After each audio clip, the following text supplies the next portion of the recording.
Guys मैं करा रही हूँ यूपी पीजीटी 2016 का केमिस्ट्री का क्वेश्चन पेपर सॉल्व। इसमें हम ऑर्गेनिक एंड इनऑर्गेनिक वाला पार्ट सॉल्व कर चुके हैं। अब हम करने जा रहे हैं फिजिकल केमिस्ट्री का पार्ट। इसके कुछ क्वेश्चंस हम ऑलरेडी कर चुके हैं और कुछ हम करने जा रहे हैं। तो चलिए शुरू करते हैं। तो यहाँ पर जो क्वेश्चन है वो है average life of a radio active element is 216 days, what will be the it's half life period. यानी इसकी जो औसत आयु है वो दी हुई है किसी भी रेडियो एक्टिव तत्व की 216 दिन, और पूछा है कि उसकी अर्ध आयु क्या होगी, हाफ लाइफ पीरियड क्या होगा। तो जो एवरेज लाइफ निकालने के लिए यानी औसत आयु निकालने के लिए जो फॉर्मूला होता है वो होता है T average is equal to 1.44 into T half. अब यहाँ पर जो है टी एवरेज वो दिया हुआ है, हमें क्या निकालना है, टी हाफ निकालना है। तो फॉर्मूला में पुट कर दीजिए 1.44 अपॉन टी एवरेज कितना दिया हुआ है 216 दिन। अब जब इसको कैलकुलेट करोगे, I hope T half T average, yes ये उल्टा कर दिया मैंने, T half will be equal to T average कितना है 216 दिन अपॉन 1.44। तो इसको जब कैलकुलेट करोगे तो कितना आएगा, 214 कम 16 2 3 6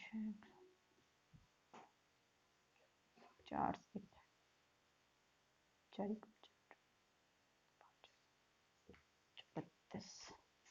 4 दुनिया 8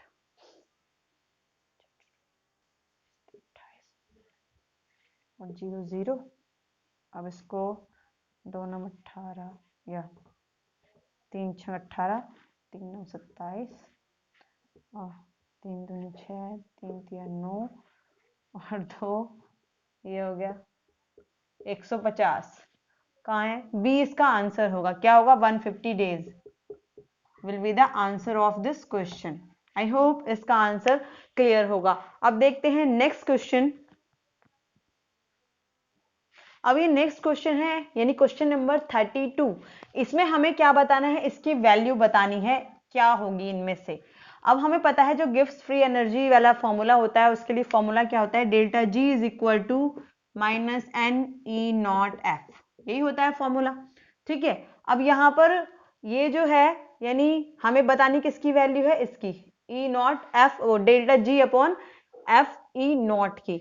अब ये जो यहाँ पर दिया हुआ है, अब ये जो यहाँ पर दिया हुआ है यानी ये दी हुई है रिएक्शन, एन की वैल्यू तो इस रिएक्शन से ही निकालेंगे ना हम।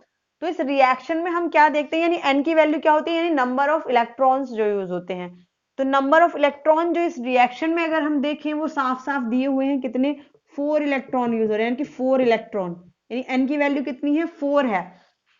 सिंपल सा फॉर्मूला है, कुछ नहीं करना है, क्या यहाँ minus delta G upon E not F equal to किसके हो जाएगा एन के, और एन की वैल्यू कितनी है 4, तो आंसर क्या हो गया 4 हो गया।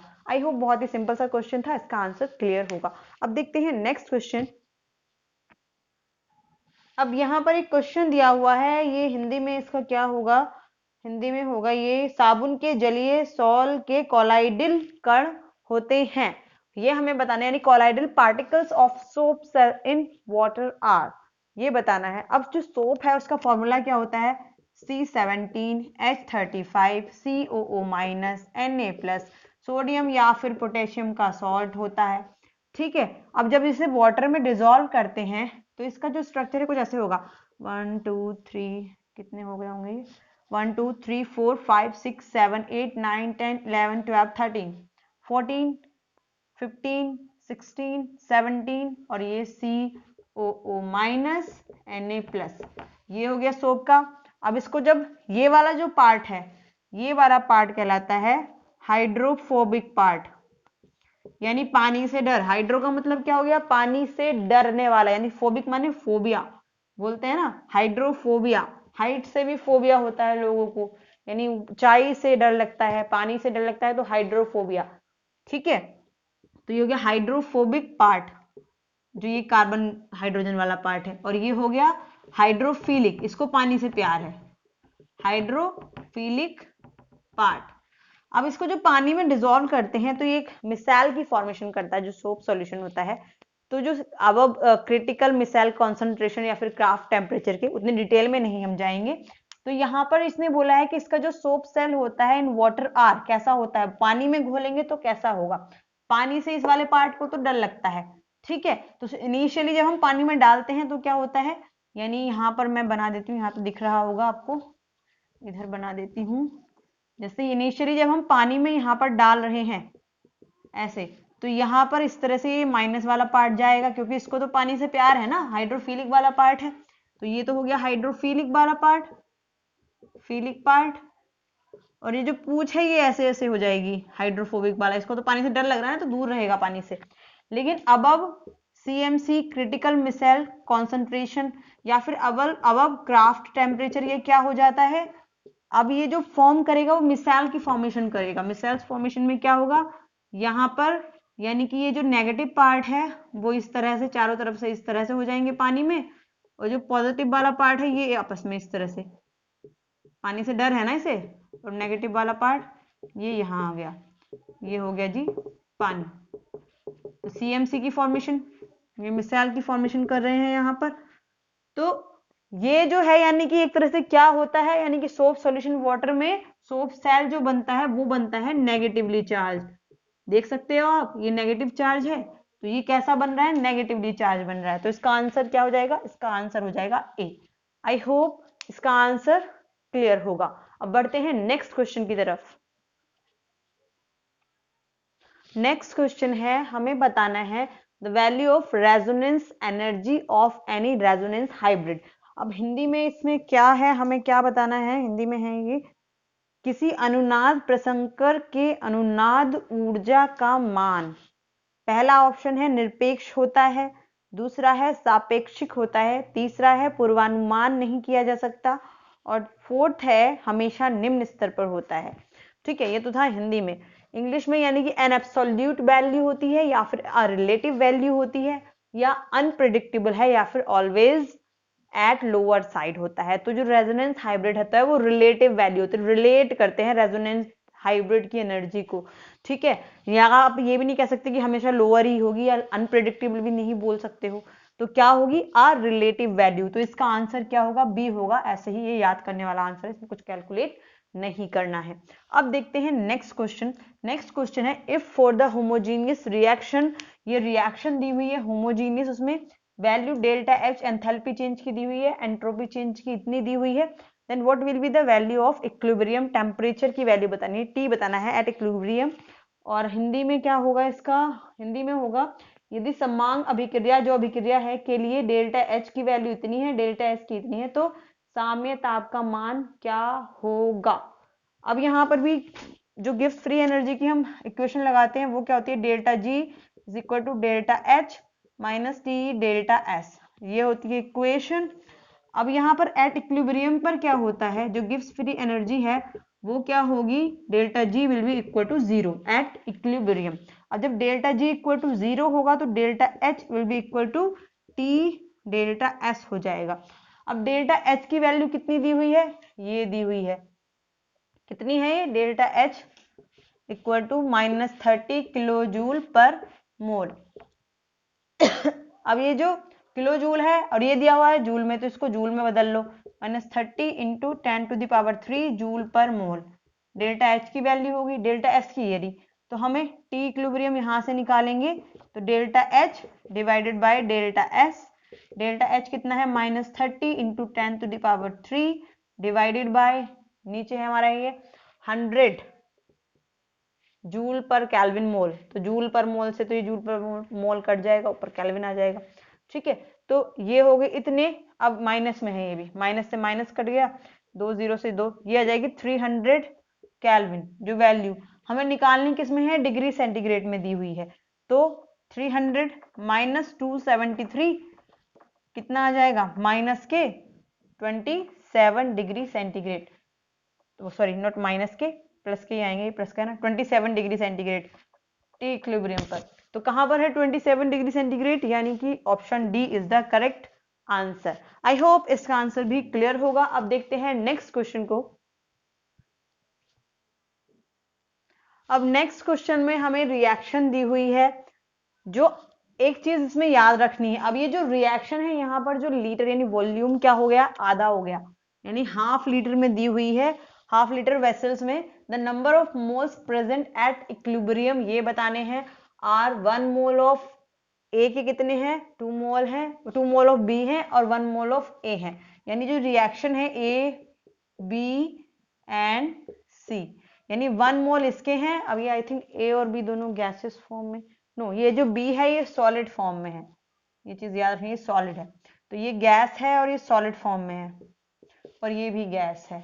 तो 1 मोल ए के हैं, ठीक है, हाफ लीटर में हो रहा है, ठीक है, और 2 मोल जो है वो बी के हैं और 3 मोल्स क्या है सी के एट इक्विलिब्रियम। अब ये जो है इतने ये 1 लीटर में है, ये चीज याद रखनी, ये 1 लीटर की बात हो रही है और जो रिएक्शन हो रही है वो हो रही है हाफ लीटर में, ठीक है। तो हाफ लीटर में अगर रिएक्शन हो रही है तो ये जितनी भी कॉन्सेंट्रेशन है ये मोल की, इसको भी हाफ में करना पड़ेगा। तो ये सी की कितनी हो जाएगी, 3/1/2 आधी हो जाएगी, तो ये हो जाएगा 3 2 जा, ये 2 ऊपर आ जाएगा, 6 हो गई। और इसकी कितनी हो जाएगी, ये भी गैस सॉलिड का नहीं लेंगे हम, ठीक है, 1/1/2, तो ये हो जाएगी 2, यानी ए की हो गई 2 और सी की हो गई 6 हाफ लीटर में, ठीक है। अब यहां पर यानी एट इक्विलिब्रियम पे क्या होगा, एट इक्विलिब्रियम यानी केसी निकालना है, तो KC will be equal to concentration में, यानी कि गैस कौन सी है, सी की कॉन्सेंट्रेशन का स्क्वायर। अब यहां पर ये जो दिया हुआ है इसके 2 मोल बन रहे हैं, ठीक है, सी के यहां पर कितने हैं, रिएक्शन क्या है, ये रहा, हाँ ये रही ना 2C, तो इस रिएक्शन के हिसाब से सी का क्या हो जाएगा, यहाँ पर स्क्वायर हो जाएगा, सॉलिड तो लेंगे नहीं, गैसेस स्टेट ही लेंगे। तो यहाँ पर ए क्या हो गया, ऐसे हो गया, तो ये हो गया फॉर्मूला के सी के लिए। अब सी कितना है, सी है हमारे पास में 6 और ए कितना है, ए है हमारे पास में 2, तो यहाँ पर 2 और ये 6 का स्क्वायर हो गया, तो 6 मल्टीप्लाई बाई 6 डिवाइडेड बाई 2, तो कितना आ गया आंसर, 18 आ गया आंसर। तो आंसर 18 यानी कि डी हो गया, केसी का क्या आ गया, 18 आ गया। आई होप इसका आंसर क्लियर होगा। अब देखते हैं नेक्स्ट क्वेश्चन। अब यहां पर जो क्वेश्चन है इसमें हमें बताना है कि कौन सा जो रिलेशन है वो ट्रू है इस रिएक्शन में, ठीक है। तो यहां पर क्या है, रिलेशन जो होता है यानी delta H is equal to delta E plus delta n R T, यही होता है रिएक्शन, ठीक है। Delta H is equal to delta E plus delta n R T. अब इस रिलेशन में यानी डेल्टा एन क्या होगा, डेल्टा एन इक्वल टू होता है n product minus n reactant, product में से रिएक्टेंट के मोल्स हटाएंगे, तो प्रोडक्ट के कितने हैं यहाँ पर गैसेस फॉर्म में 1 है और रिएक्टेंट के कितने हैं, एक इसका CO2 का है गैसेस फॉर्म में, एक ऑक्सीजन का है हाफ, ठीक है। तो ये हो जाएगा 1 + 1/2, तो ये होगा 1 माइनस, अभी 2 1 जा 2 और 3/2, यानी 3/2 ये कितना गया, यानी 2 में से 3 गया माइनस के 1/2 हो जाएगा, ठीक है। ये कितना आएगा, -1/2 डेल्टा एन की वैल्यू। तो अब इसको पुट कर देंगे इस फॉर्मूला में, तो delta H will be equal to delta E -1/2 R T, ये हो जाएगा रिलेशन। अब ये वाला रिलेशन कहां पर है, delta H is equal to delta E -1/2 R T, यानी डी ऑप्शन में है, तो इसका आंसर हो गया डी। आई होप इसका आंसर भी क्लियर होगा, बहुत ही सिंपल सा क्वेश्चन था। अब देखते हैं नेक्स्ट क्वेश्चन। अब ये जो गैसेस दी हुई हैं इस क्वेश्चन में, इन गैस का जो विसरण दर है यानी डिफ्यूजन रेट है जिसको बोलते हैं विसरण दर, वो सबसे अधिक किसके लिए होगा, सबसे ज्यादा यानी हाईएस्ट रेट ऑफ डिफ्यूजन बताना है इन सभी गैसेस में। अब जो रेट ऑफ डिफ्यूजन है यानी कि जो rate of diffusion of gases होता है वो क्या होता है, वो इनवर्सली प्रोपोर्शनल होता है मोलर मास के, मतलब जो गैस का मोलर मास जितना ज्यादा होगा उसका डिफ्यूजन उतना ही कम होगा। जैसे जो मॉलिक्यूल जितना ज्यादा हैवी होगा वो डिफ्यूज होने में उतना ही ज्यादा टाइम लेगा, और जिसका जो हल्का होगा यानी मास कम होगा वो डिफ्यूज होने में कम टाइम लेगा, यानी उसका रेट उतना ज्यादा होगा। सिंपल सा फंडा है यहाँ पर, छोटा साइज छोटा मास हल्का यानी कि ज्यादा डिफ्यूजन रेट, बड़ा साइज भारी यानी कि कम डिफ्यूजन रेट। तो रेट ऑफ डिफ्यूजन यानी कि मोलर मास के इनवर्सली प्रोपोर्शनल है। तो यहाँ पर O2 है, O2 का मॉलिक्यूलर मास कितना हो जाएगा, 16 हो जाएगा। ठीक है, CO2 का कितना हो जाएगा मॉलिक्यूलर मास, 16 थोड़ी हो जाएगा, 32 हो जाएगा ना, 32 हो जाएगा। CO2 का कितना हो जाएगा, ये 12, और ये कितना हो गया 32, और हाँ इसका 44 होता है ना, 44। ऐसे ही NH3, इसका कितना हो जाएगा 17, N2 का कितना हो जाएगा 28। तो सबसे कम जो है मोलर मास वो किसका है, वो है अमोनिया का, यानी NH3 का। तो NH3 का क्या होगा, रेट ऑफ डिफ्यूजन उतना ही ज्यादा होगा गैसेस के लिए। आई होप इसका आंसर भी क्लियर होगा, यानी गैसेस के लिए rate of diffusion inversely proportional to the molar mass. Molar mass ज्यादा, डिफ्यूजन रेट कम, डिफ्यूजन मोलर मास कम, डिफ्यूजन रेट ज्यादा। ठीक है, छोटा ज्यादा होगा उसका rate of diffusion. I hope इसका आंसर भी क्लियर होगा। अब बढ़ते हैं नेक्स्ट क्वेश्चन की तरफ। अब यहां पर ये रिएक्शन दी हुई है, यानी ये वाली, यहां से अमोनिया और हाइड्रोजन सल्फाइड गैस बन रही है, और इक्विलिब्रियम जो प्रेशर दिया हुआ है वो दिया हुआ है 6 atm। ठीक है, कंबाइन दिया हुआ है दोनों का। तो what will be the value of Kp, Kp की वैल्यू बतानी है क्या होगी। तो जो Kp की वैल्यू होती है उसके लिए फॉर्मूला होता है, यानी यहाँ पर दो गैसेस हैं, ये सॉलिड है, तो गैसेस का क्या हो जाएगा PNH3, ये भी गैस है, और PH2S। अब यहाँ पर जो प्रेशर है इक्विलिब्रियम पर, एट इक्विलिब्रियम, वो दिया हुआ है 6। ठीक है, तो ये जो 6 दिया हुआ है, तो एट इक्विलिब्रियम पे क्या होता है, जो PH2S है वो इक्वल टू हो जाएगा P जो NH3 है गैस, इसके गैस के इक्वल हो जाएगा। यानी जितना ये होगा इतना ही ये होगा, यानी टोटल कितना है 6। तो 3 ये होगा, 3 ये होगा, तभी तो 6 हुआ ना। 3 ये और 3 ये दोनों इक्विलिब्रियम में होंगे, इक्विलिब्रियम पर, तो टोटल कितना हो गया 6 हो गया। तो इसकी PH2S कितना हो गया 3 हो गया, और PNH3 भी कितना हो गया 3 हो गया। अब इसकी वैल्यू पुट कर दो, यहाँ पर कुछ नहीं करना, 3 इंटू 3 9 atm स्क्वायर, यानी इसका आंसर क्या हो गया, इसका आंसर हो गया सी इस वाले क्वेश्चन का। आई होप इसका आंसर भी क्लियर होगा। ये जो क्वेश्चन है एक्चुअली फॉर्मूलाज आपको याद करने पड़ेंगे जब चैप्टर्स पढ़ोगे। ठीक है, तो बढ़ते हैं नेक्स्ट क्वेश्चन की तरफ। अब यहाँ पर आप देख सकते हो, यानी हमें बताना है कि इनमें से जो कौन सा पेयर है, सॉल्यूशन का पेयर है जो आइसोटोनिक पेयर है एट सेम टेम्परेचर। अब आइसोटोनिक का मतलब क्या होता है, आइसोटोनिक का मतलब होता है कि दो सॉल्यूशन या फिर जो भी सॉल्यूशन है उनका जो ऑस्मोटिक प्रेशर होगा वो इक्वल होगा, यानी कि सेम होगा दोनों सॉल्यूशन का। जिसके लिए फॉर्मूला भी होता है pi is equal to CRT।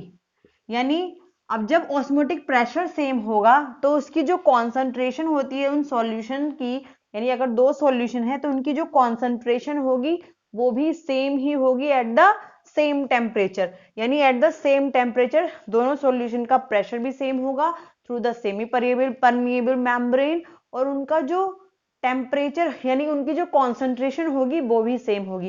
यानी सी यानी कि कॉन्सेंट्रेशन भी सी यानी कि सेम होगी, यानी कि या फिर नंबर ऑफ आयंस भी फिर इसका मतलब सेम ही होंगे उसमें, यानी एन की वैल्यू भी क्या होगी, नंबर ऑफ मोल्स की वो भी सेम ही होगी।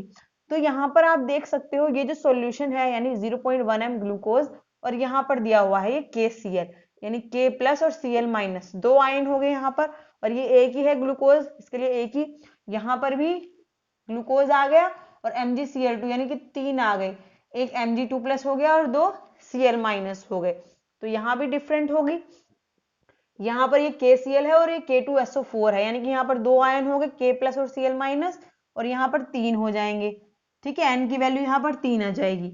यहाँ पर देखते हैं K2SO4 यानी कि दो K प्लस हो गए और 1SO4 माइनस, यानी कि 3 हो गए, N की वैल्यू 3 हो गई यहाँ पर, और यहाँ पर एक CD2 प्लस हो गया और दो NO3 माइनस हो गए, तो यहाँ पर N की वैल्यू कितनी हो गई 3 हो गई। यानी ये जो सॉल्यूशन है इनकी कॉन्सेंट्रेशन भी सेम हो गई, तो ये वाले जो सॉल्यूशन है ये दोनों सॉल्यूशन क्या हो गए, आइसोटोनिक सॉल्यूशन हो गए। यानी इसका आंसर क्या हो गया, इसका आंसर हो गया डी। आई होप इसका आंसर क्लियर होगा। अब बढ़ते हैं नेक्स्ट क्वेश्चन की तरफ। अब यहाँ पर नेक्स्ट क्वेश्चन है, इसमें दिया हुआ है कि no Bragg reflection of X rays from a crystal will be observe if d की वैल्यू जो है किससे कम होगी, अगर उससे कम होगी तो कोई भी ब्रैग डिफ्रैक्शन क्या नहीं, रिफ्लेक्शन नहीं होगा एक्स रेज का। ठीक है, तो इसका आंसर क्या होगा, यानी कि जो ब्रैग इक्वेशन है वो होती है n lambda is equal to 2d sine theta. ठीक है, तो कोई भी मतलब रिफ्लेक्शन होने के लिए, डिफ्रैक्शन होने के लिए जो भी ब्रैग्स इक्वेशन में है, तो उसके लिए मतलब ये चीज याद रखनी है कि जो लैम्डा की वैल्यू है, यानी कि यहाँ पर वो इक्वल टू और लेस देन, यानी इक्वल टू और लेस देन होनी चाहिए 2d से। ठीक है, इसके लेस देन और इक्वल टू होनी चाहिए, यानी d की वैल्यू कितनी होनी चाहिए, d की वैल्यू की बात की है तो d की वैल्यू आप कह सकते हो विल बी, यानी इन्होंने पूछा है will be observe if D L के स्मॉलर देन, अगर इसकी वैल्यू स्मॉलर देन कितने लैम्डा से अगर कम होगी, कितने कम होगी, यानी लैम्डा बाई 2, तो कोई भी क्या नहीं होगा, no Bragg's reflection of X rays, किसी भी क्रिस्टल से कोई भी ब्रैग्स रिफ्लेक्शन नहीं होगा अगर डी की वैल्यू जो है इससे कम होगी तो, यानी तभी तो यह लिखा हुआ है लैम्डा, यानी या तो इसके इक्वल होनी चाहिए या फिर डी की वैल्यू लैम्डा बाई 2 से ज्यादा होनी चाहिए, किसके लिए, किसी भी ब्रैग्स डिफ्रैक्शन के लिए। ठीक है, तो यहाँ पर क्या है, lambda is sorry less than और इक्वल टू 2d इस तरह से लिख सकते हो, या फिर d इज मोर देन और इक्वल टू लैम्डा बाय 2। ठीक है, इसके या तो इक्वल हो d की वैल्यू या फिर इससे ज्यादा हो, तो ये चीज ध्यान रखनी है, तो b इस क्वेश्चन का आंसर हो जाएगा। अब नेक्स्ट क्वेश्चन है कि which of the following is responsible for lesser pressure of a real gas in comparison to an ideal gas. बहुत ही सिंपल सा क्वेश्चन है, स्पेशली इसके लिए रेस्पॉन्सिबल होती हैं intermolecular forces of attraction between gases molecule. तो यानी कि इसका आंसर क्या हो जाएगा, डी, यानी फोर्सेज ऑफ अट्रैक्शन। इसका ये सिंपल सा क्वेश्चन है, इसका आंसर सिंपल सा आंसर है। ठीक है, अब बढ़ते हैं नेक्स्ट क्वेश्चन की तरफ। और एक करेक्ट स्टेटमेंट बताना है हमें, क्या होगा ऑप्शंस हिंदी में, क्या होगा इसका हिंदी में है कि फर्स्ट ऑप्शन है अधिशोषण पृष्ठ ऊर्जा को कम करता है, सेकंड ऑप्शन है अधिशोषण अनुत्क्रमणीय प्रक्रम है, थर्ड ऑप्शन है अधिशोषण ताप बढ़ाने पर बढ़ता है, और फोर्थ ऑप्शन है अधिशोषण सदैव एक परती होता है। तो इसमें जो आंसर होगा, यानी जो ऑप्शन का सही आंसर, मतलब इस क्वेश्चन का सही आंसर है वो है ए, यानी जो एड्सॉर्प्शन है वो एक एक्सोथर्मिक प्रोसेस है। तो एक्सोथर्मिक प्रोसेस है तो क्या होता है, हीट इवॉल्व होती है, क्योंकि एड्सॉर्प्शन क्या है, एक तरह से एक्सोथर्मिक प्रोसेस है, एक्सोथर्मिक प्रोसेस। तो एक्सोथर्मिक प्रोसेस होती है तो ये क्या करता है, हीट इवॉल्व होगी, हीट निकलेगी बाहर। ठीक है, तो ओवरऑल जो एड्सॉर्प्शन क्या करता है, सरफेस की एनर्जी को डिक्रीज करता है, हीट इवॉल्व होती है रिएक्शन में, एड्सॉर्प्शन प्रोसेस में, तो जो सरफेस की ओवरऑल एनर्जी है वो क्या करेगी, डिक्रीज करेगी, क्योंकि एक तो होता है एड्सोर्बेट और एक होता है एड्सोर्बेंट।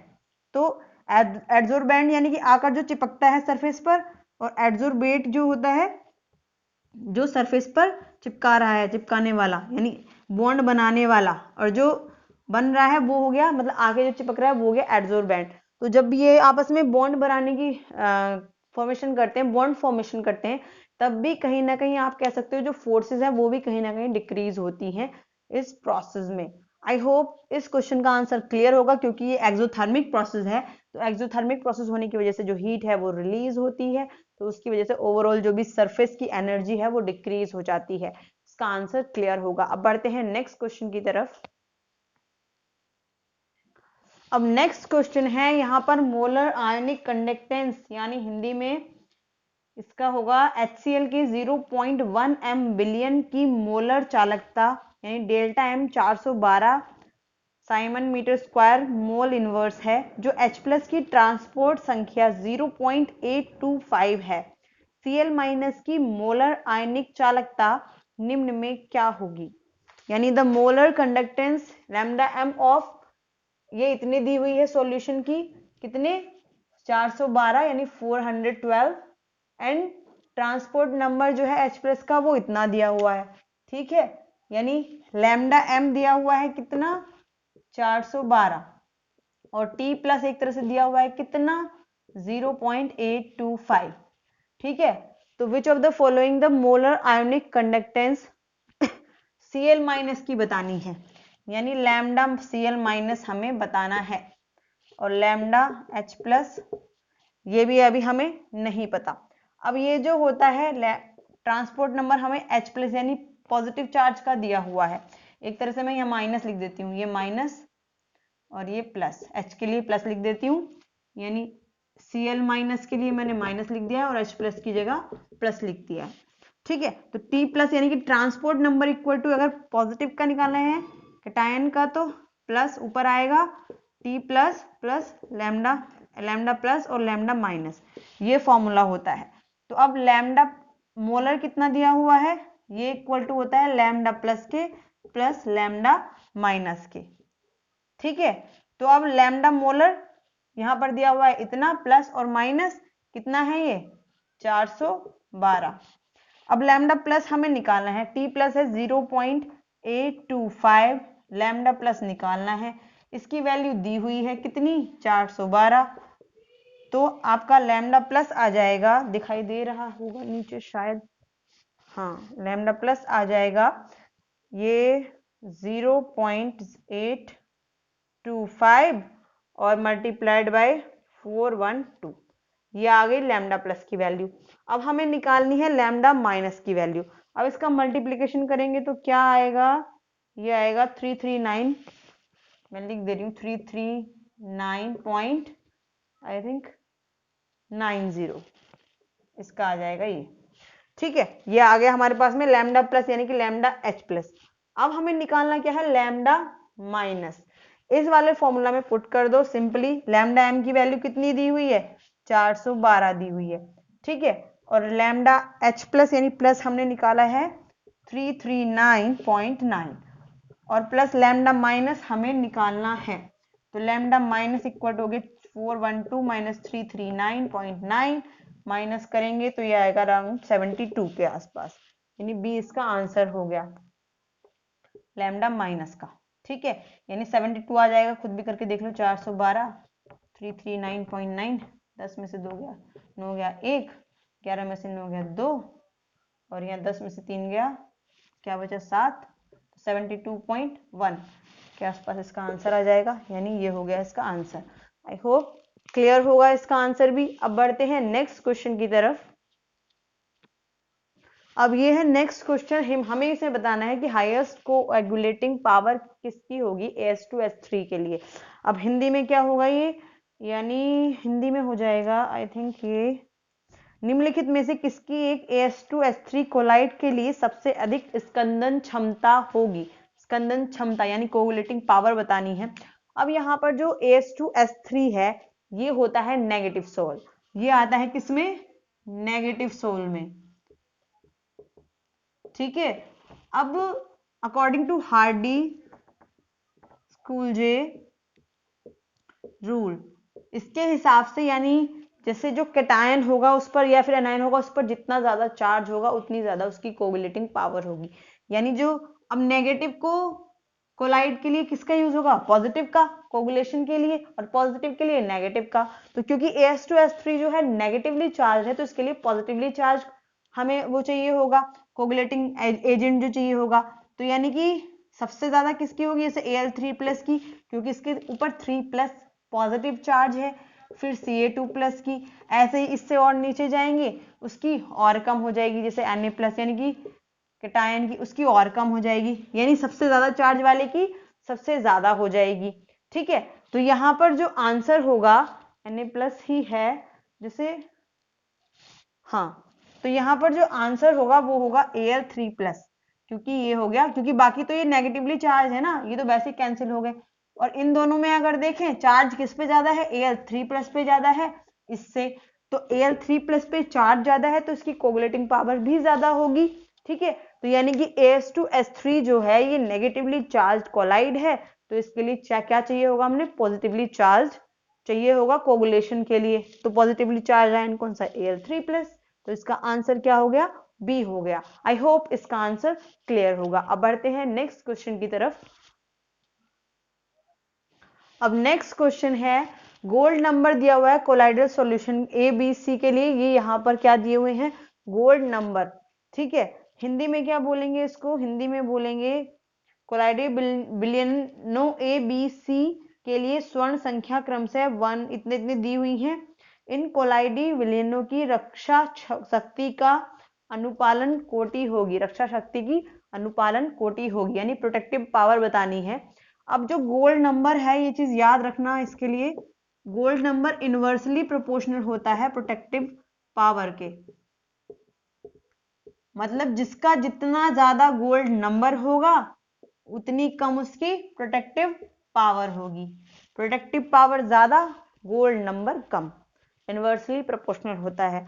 तो यहां से आप समझ गए होंगे, यहां पर ए है, बी है, सी है। अब सब 0.1 है ए के लिए, बी के लिए है 2.5 और सी के लिए है 20। तो इसकी जो गोल्ड नंबर है सबसे ज्यादा किसका है, सी का, तो प्रोटेक्टिव पावर उतनी ही कम होगी। और सबसे कम किसका है, ए का, तो उसकी प्रोटेक्टिव पावर उतनी ही ज्यादा होगी। ए का गोल्ड नंबर कम, प्रोटेक्टिव पावर ज्यादा। तो हमें बतानी क्या है, प्रोटेक्टिव पावर बतानी है। तो ए की प्रोटेक्टिव पावर सबसे ज्यादा, बी से सबसे कम सी, तो बी इसका करेक्ट आंसर हो गया। आई होप इसका आंसर भी क्लियर होगा। अब बढ़ते हैं नेक्स्ट क्वेश्चन की तरफ। अब यहाँ पर एक क्वेश्चन दिया हुआ है, यानी कि 74 नंबर क्वेश्चन है।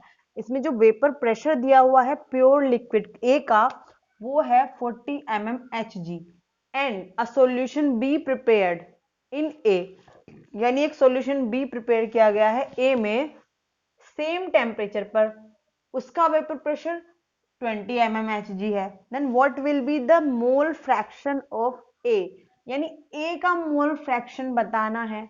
बहुत ही सिंपल है, इसके लिए फॉर्मूला भी होता है। फॉर्मूला क्या होता है, जैसे कि हमें निकालना है, मान लो ए का क्या मोल फ्रैक्शन, तो ए के मोल फ्रैक्शन के लिए यानी कि पी बी का ले लेंगे। Vapour pressure of B will be equal to the vapour pressure of A, और ए के ही मोल फ्रैक्शन से मल्टीप्लाई कर दो। एक फॉर्मूला ये हो गया। इसको कैलकुलेट करने के लिए बहुत ही सिंपल है।